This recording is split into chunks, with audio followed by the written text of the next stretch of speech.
¿Cómo se le llama al sonido que hacen los gatos? Se llama maullido. ¿Cómo se le llama al sonido que hacen las abejas? Se llama zumbido.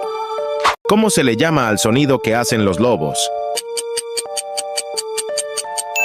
Se llama aullido. ¿Cómo se le llama al sonido que hacen las ovejas?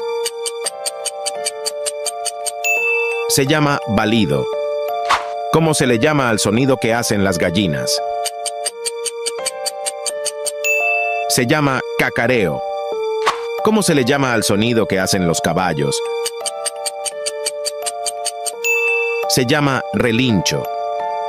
¿Cómo se le llama al sonido que hacen las vacas?